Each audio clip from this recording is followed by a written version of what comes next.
ഉള്ളൂ. ഓഗസ്റ്റ് മാസം ഞങ്ങൾക്ക് നമ്മുടെ ഈ ഭവനത്തിന്റെ മുകളിലായിട്ട് ഏകദേശം 100-150 പേർക്ക് ഇരിക്കാവുന്ന ഒരു ആലയമുണ്ട്. ആ ആലയത്തിൽ ഒരു ആരാധന ആരംഭിക്കുവാൻ നമ്മുടെ ആയിത്തീർന്നു. അത് എല്ലാ ഞായറാഴ്ചകളിലും വൈകുന്നേരം ഒരു 6:30 മുതൽ 8:30 വരെ ഞങ്ങൾ ദൈവസന്നിധിയിൽ കൂടിയിരുന്ന, നമുക്കറിയാം ഇവിടെ ഇപ്പോൾ ചെറുകിട കച്ചവടം ചെയ്യുന്ന നമ്മുടെ സഹോദരങ്ങളാണ് ഇവിടെ ഉള്ളത്. അവർക്കെല്ലാം ഞായറും ശനിയായിട്ടുള്ള ആ ദിവസങ്ങളിലൊക്കെയാണ് കച്ചവടമൊക്കെ കൂടുതൽ കിട്ടുന്നത്. അപ്പോൾ വൈകുന്നേരം അവരുടെ ഉപജനമാർഗത്തിനൊക്കെ ശേഷം ദൈവത്തെ ഒന്ന് ആരാധിക്കുവാൻ ഒരു സാഹചര്യം ഒരുക്കുമല്ലോ എന്നോർത്തുകൊണ്ടാണ് ഞങ്ങൾ ആ വൈകിയ വേളയിൽ ഈ ആരാധന തുടങ്ങിയത്. ആ ആരാധന തുടങ്ങി അവിടേക്ക് പ്രാർത്ഥനയ്ക്കായി അനേകർ കടന്നു വരുന്നുണ്ട്. ദൈവമക്കളെ, നിങ്ങളെ എല്ലാവരെയും ഞാൻ വീണ്ടും ഹാർദവമായി സ്വാഗതം ചെയ്യുകയാണ്.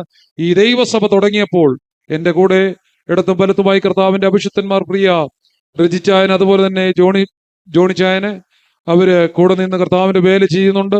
അപ്പോൾ ഞങ്ങളുടെ ഒരു ആഗ്രഹമായിരുന്നു, പ്രാർത്ഥനയായിരുന്നു, നമുക്ക് ഈ ദേശത്തോട് വളരെ വർഷങ്ങളായി ഇവിടെ ഒരു സുവിശേഷ യോഗം ക്രമീകരിച്ചിട്ട് ഏകദേശം 10-14 വർഷമായി അല്ലേ ഭാവിച്ച? ഏകദേശം 14ഓളം വർഷമായി ഈ മൈതാനത്ത് വെച്ച് ഈ ഇങ്ങനെ ഒരു യോഗം ക്രമീകരിച്ചിട്ട്.